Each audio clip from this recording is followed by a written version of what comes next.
Hi guys, welcome to my channel again. This is Rose and hope guys that you show my first video, and this is my second video about my Q1 Fiancee Visa processing.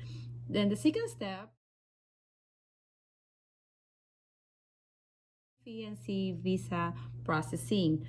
Then the second step, when your fiancé visit in your place or the Philippines, and so to avoid na magastos and to avoid also to waiting for the document, my advice is when your fiancé visit in your country or the Philippines, you need to get the birth certificate, the photocopy birth certificate, passport, pages of biographic information, and then divorce decrees from previous marriage if your fiancé is marriage before. So you get the divorce decrees, and then IRS or tax records from your sponsor or tax year or most previous tax year, like tax return, income tax, like that, or W2.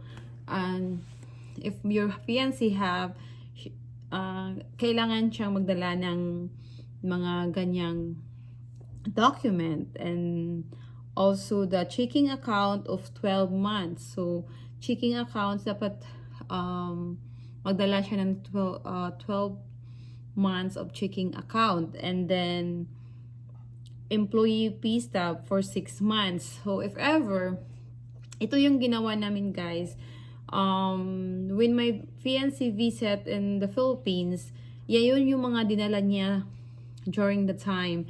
And then tsaka pagdating niya sa airport, dapat may picture kayo para parang malagay nyo sa scrapbook ninyo. Dapat kasi maggawa kayo ng scrapbook when the time that the interview, sa US Embassy interview, meron kayong proof of meeting.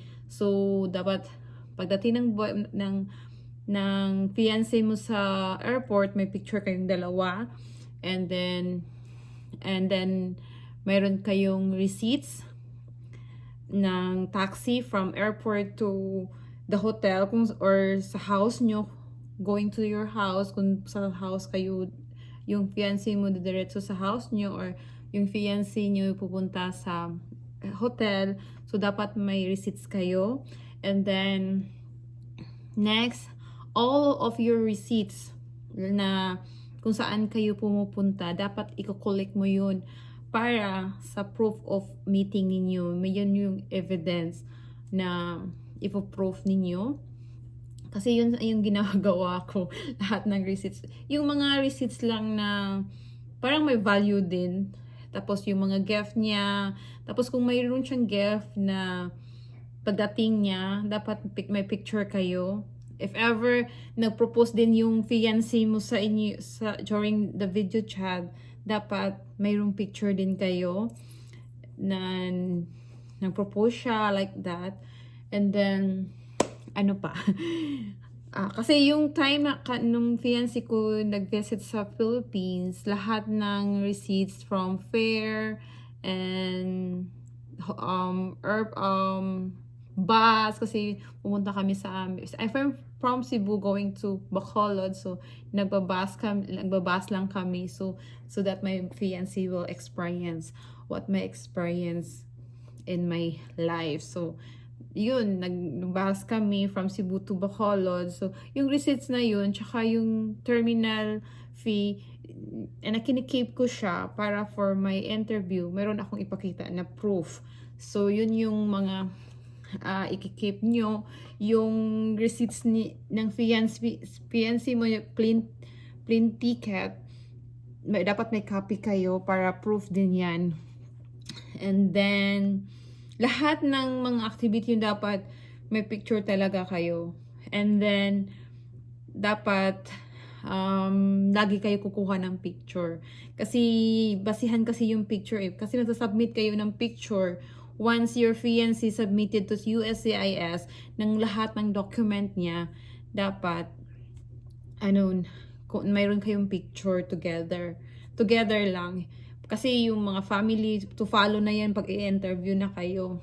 So, to follow na yung mga family picture ninyo.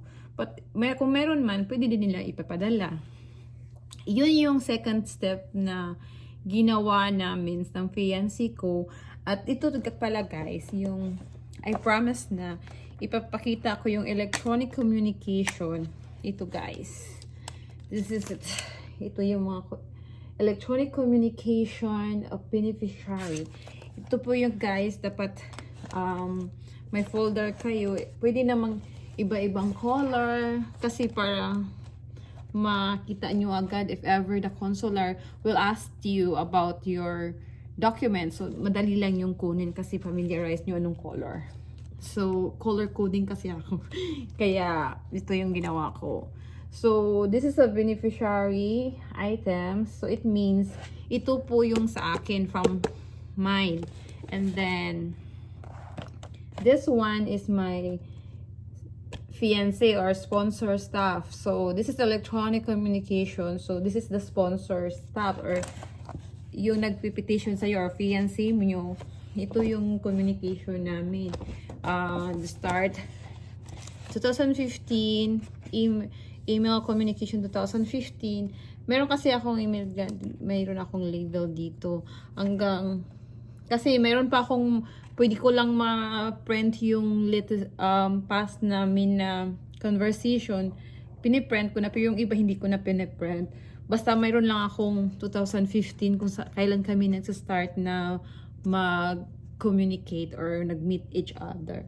And then, yung mga time na nag-start na kami na individual email conversation, ito, may mga months yan. Hindi naman lagi nagme-message, nag-email yung fiancé ko or ako, but we do every day. Hindi naman all hours or what, lunchtime, break, dinner time, no, it's not like that. If we do is every day, dapat may everyday kayo, mayroon kayong email each other para may by month kayo, magpe-print kayo by month. Ito guys, tingnan nyo, see, itong ginawa ko by month siya.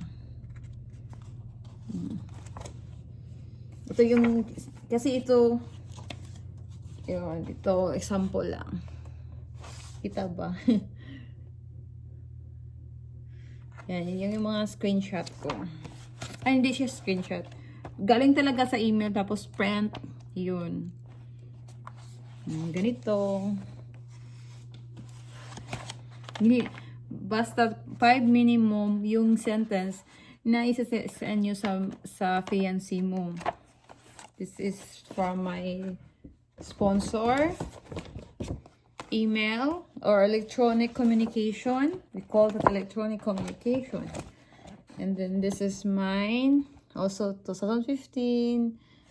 Then iba, hindi ko na piniprint. So 2015. So nag-label talaga ako. Ayun. Yung mga email ko sa fiancé ko. Yan lang guys. Huwag nyo i-screenshot. Dapat galing talaga sa Yahoo email ninyo. Para makita nyo ganito. Mayroong ganito. Yan. Ito guys. Para makita talaga nila. Na printed talaga siya. Ito yung Yahoo message na pinibigay ko sa fiancé ko. So, yan lang guys for email communication. This is electronic communication. Sa dalawa kayo, sponsors or petitioner and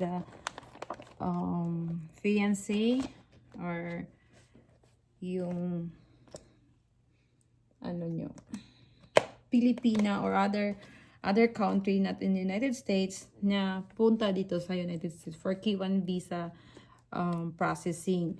Yan guys, this is my second step. Yan po yung kailangan na gawin para po madali sa inyo during the US Embassy interview. Kasi guys, kasi pag natitense na kayo eh. So, yun yung mga first na gagawin ninyo bago pa yung mga pipil upan ninyo na I want 34 like that. So, ito muna yung gawin ninyo kasi before the fiancé na pupunta sa Philippines o pupunta sa lugar niyo or go in your country, you're the visit you. So, ito yung gagawin ninyo guys para madali sa inyo. This is good evidence for your interview.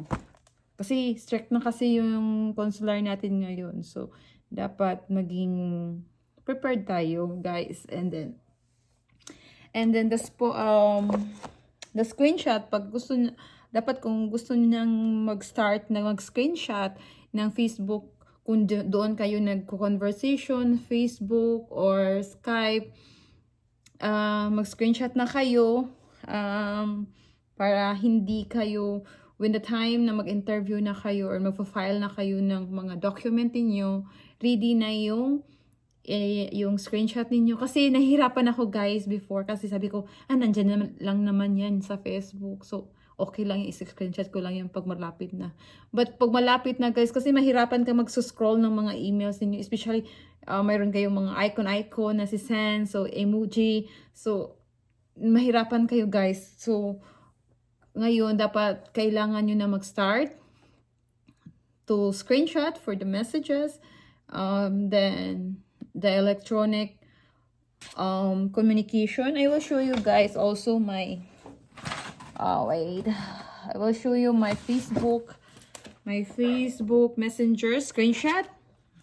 Ito yung folder ko guys for this is a phone calls records kasi kailangan ng phone call records, but wala kasi akong phone call records guys na bill talaga ng husband ko or fiancé ko before. But I have Facebook phone calls and Facebook. So ito yung ginawa ko guys. Maganda sa Pilipinas kasi meron kayong ganito. Dito wala. sa US wala nila ganito. So Facebook call. So itong ginawa ko guys. Siniscreenshot ko yung call ng husband ko. Ay, ng fiancé ko before. Kasi husband ko na ngayon. So, ito guys, siniscreenshot ko. For siya, siniscreenshot ko. I don't know lang ngayong Facebook na updated kung mayroon pang ganito. Kasi ganito yung ginawa ko. Yung phone call namin ng aking fiancé before. So, marami guys. Tapos Facebook Messengers records. So ito yung mga conversation namin sa Facebook na screenshot ko. Look. Ito lang guys. Sharing naman ako sa inyo. Para makapunta kayo ng US at nakapasa kayo sa US Embassy. Ito lang yung mga ginawa ko guys. Pag mayroon naman si fiancé ninyo na phone call records na dito sa US, pwede naman niya ipapadala. Kayo na yung magpa-print yung mga bills nila. Kasi yung bills nila ngayon, electronic na or sa apps na nila, pwede nilang ma-forward sa inyo. If ever. Ito lang guys. Ito yung mga screenshot ko. Ang gasto guys. So, this is my Facebook screenshot and then electronic communication. So, at least it will help you guys at madadali sa inyo na makapunta sa United States at makapasa kayo sa consular interview. So, guys, this is the important also for your interview. So, that's why ito yung first and second step ko ito. Kasi, kung wala pa kayo start na kayo. Kasi sometimes, when our relationship is we don't know if your fiancé come in the Philippines or we will marry you. Sometimes we're not prepared in everything. So if you're the foreigner boyfriend or girlfriend or the fiancé, please propose before you come in your girlfriend or boyfriend in the Philippines or other country. You need to prepare it also for them to be with you in the future. So I hope guys it will help my video, and then please don't forget to subscribe, like, and share my video, and more comments, and please click the bell buttons, and then for you to follow my other tip for US Embassy interview. And I hope guys you will enjoy watching this video, and I hope it will help. And I have other step, the third step, so I will share you guys, and also my experience in St. Luke's, and then my US Embassy, what is my experience. And hope guys, please comment, subscribe, likes, and share. And thank you. God bless. Mwah.